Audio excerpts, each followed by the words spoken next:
अस्सलामुअलैकुम मेरी प्यारी सी यूट्यूब की फैमिली, कैसे हैं जी आप सब लोग। होप सो आप लोग खैरियत से होंगे। आप लोगों का वेलकम है इंग्लिश लैंग्वेज कोर्स में, जो मैं प्रेजेंट कर रही हूँ आपको my learning platform YouTube channel पे। तो यहाँ पर मैं आपको बहुत ही ज़्यादा आसान अंदाज में इंग्लिश लैंग्वेज कोर्स करवा रही हूँ, जिसका जो है वो हम लोगों का भी इंट्रोडक्शन पार्ट सबके पढ़े हैं, साथ में उसके सेंटेंस स्ट्रक्चर जो है वो डिस्कस कर रहे हैं, फिर उसके बाद उसके प्रैक्टिस सेंटेंस कर रहे हैं। ठीक है, तो आज है फ्यूचर इंडेफिनिट का टेंस इंट्रोडक्शन पार्ट है। तो चलें स्टार्ट करते हैं without any wasting. Hope so कि वीडियो आपको अच्छी लगे।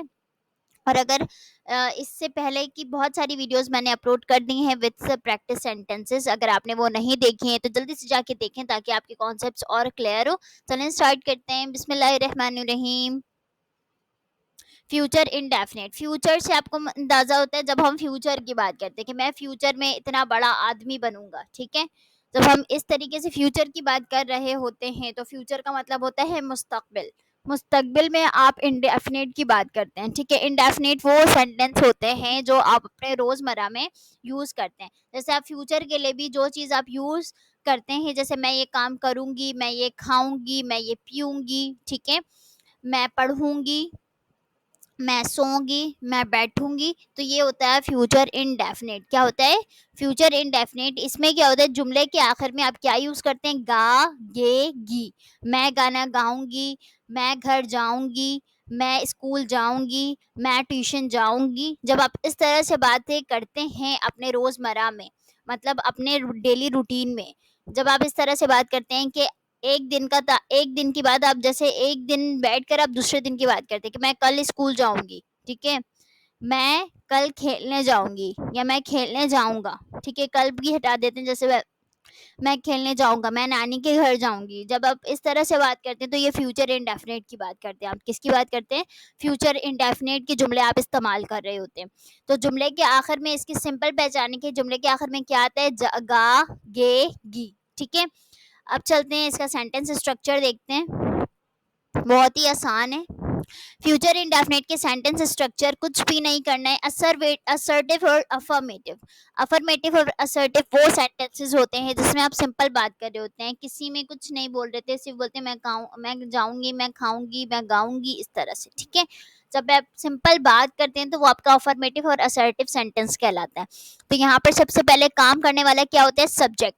सब्जेक्ट के साथ आप क्या लगाते हैं? Helping verb. हेल्पिंग वर्ब में दो हेल्पिंग वर्ब यूज होते हैं, इसमें एक विल होता है, एक शेल होता है। शेल का कॉन्सेप्ट जो है वो खत्म हो गया है, लेकिन आई की फैमिली के साथ शेल यूज करते हैं, जैसे वी, आई, वी, आर, अस, इस इन सारी चीजों के साथ आप शेल यूज कर सकते हैं। बट हमेशा हर चीज के साथ आप क्या यूज कर सकते हैं? विल।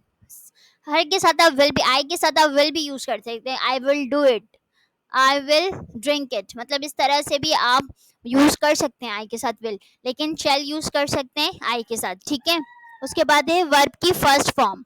वर्ब की फर्स्ट फॉर्म प्लस ऑब्जेक्ट।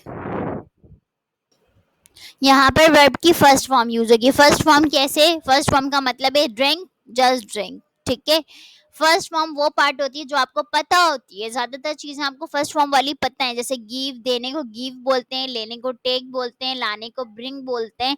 ठीक है, बेचने को सेल बोलते हैं, और बाय और खरीदने को बाय कहते हैं, और खरीदने को परचेज भी हम कहते हैं। एक्सपेंसिव, एक्सपेंसिव हो गया। ठीक है, महंगे को एक्सपेंसिव कहते हैं। जब ये सारे नॉर्मल वर्ड्स आपको पता होते हैं वो आपका फर्स्ट फॉर्म कहलाता है। क्या कहलाता है? First form plus object. Object वो चीज होती है जिस पर जुमला क्या हो रहा होता है? खत्म हो रहा होता है, या वो मेन काम जो है वो मतलब एक होता है एक्शन, कोई काम का एक्शन लेना, दूसरा होता है किस काम पे एक्शन ले रहे हैं। जैसे यहाँ पे मैं इंग्लिश पढ़ाऊंगी, मैं पहले एक्शन क्या लूंगी? पढ़ाऊंगी। पढ़ाऊंगी क्या? पढ़ाऊंगी इंग्लिश पढ़ाऊंगी, तो वो जो मेरा इंग्लिश है वो क्या है? ऑब्जेक्ट है। ठीक है, नेगेटिव सेंटेंस में क्या करेंगे? Subject plus helping verb, will, shall plus not plus verb की first form plus object. Simple है, सब्जेक्ट, हेल्पिंग वर्ब इसमें आ गई, विल, शैल, उसके बाद क्या लगा देना है? नॉट लगा देना है। क्या लगा देना है? नॉट। फिर प्लस वर्ब की फर्स्ट फॉर्म आ जाएगी प्लस ऑब्जेक्ट। आगे मूव ऑन करते हैं जी। Interrogative sentence. इंटेरोगेटिव सेंटेंस वो सेंटेंस होते हैं जिसमें आप सवाल कर रहे होते हैं। क्या ये तुम काम करोगी? क्या तुम सोओगी? क्या तुम खाओगी? क्या तुम क्या एप्पल खाना पसंद करोगी? ठीक है, जब आप इस तरह से बातें करते हैं तो विल होता है। क्या होता है? विल। जब आप करोगी तो विल पावर आप अपनी जनरेट कर लें। हेल्पिंग वर्ब आ जाएगी पहले विल, फिर आएगी शेल, दो चीज यूज कर रहे हैं तो आप दोनों लिखेंगे यहाँ पर, प्लस सब्जेक्ट प्लस वर्ब की फर्स्ट फॉर्म प्लस ऑब्जेक्ट। कुछ नहीं करना है, हेल्पिंग वर्ब को पहले ले आना है और फिर सारी चीजें वैसे ही लिख देना है। फिर उसके बाद लास्ट में क्या लगा देना, क्वेश्चन मार्क।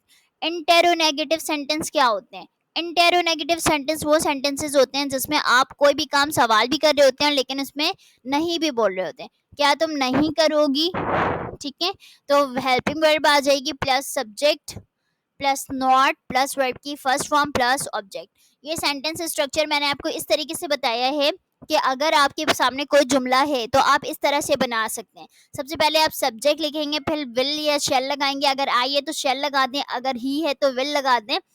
सही है, ही विल डू वर्क, वो काम करेगी, ठीक है। तो करेगी की इंग्लिश क्या होती है, डू होती है। डू कोई भी काम करना, करना, ही विल डू वर्क। तो डू को क्या मतलब, कोई भी चीज करने के लिए डू यूज होता है, ठीक है। डू लगाया, डू की फर्स्ट फॉर्म आ गई जो डू होती है, फिर क्या लगाते हैं, ऑब्जेक्ट। क्या करेगी, वो काम करेगी। काम क्या है, वर्क हो गया, बस खत्म, और कुछ नहीं करना है।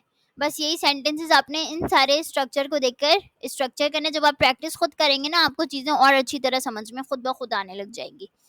लास्ट में हम एक एग्जाम्पल देखते हैं जो कि हर सेशन में मैंने आप लोगों को दिखाया है।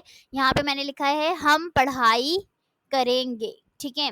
अब यहाँ पे we will do a study, मैंने वी के साथ क्या लगा दिया, यहाँ पे विल लगा दिया, क्योंकि लगा सकते कोई इशू नहीं है। लेकिन यहाँ पर अगर आपने इसके रिप्लेसमेंट में शेल लगाना है तो शेल भी लगा दें, we shall do a study, ठीक है। We will not do a study, we will do मैंने इसलिए लिखा है क्योंकि यहाँ पे हम क्या कर रहे हैं, कुछ कर रहे हैं, कोई वर्क कर रहे हैं, कोई एक्शन ले रहे कर रहे हैं, तो डू लगाया। करने की इंग्लिश क्या होती है, डू। और क्या कर रहे हैं भाई, स्टडी कर रहे हैं। We will do a study, we will not do a study, we will we do a study, will we not do a study. बस ये बहुत ही सिंपल सा सेशन है और कुछ नहीं करना है। नेगेटिव में आपने विल के बाद नॉट लगा दिया, इंटेरोगेटिव में विल पहले आ गया, फिर सब्जेक्ट, फिर वर्ब की फर्स्ट फॉर्म प्लस ऑब्जेक्ट।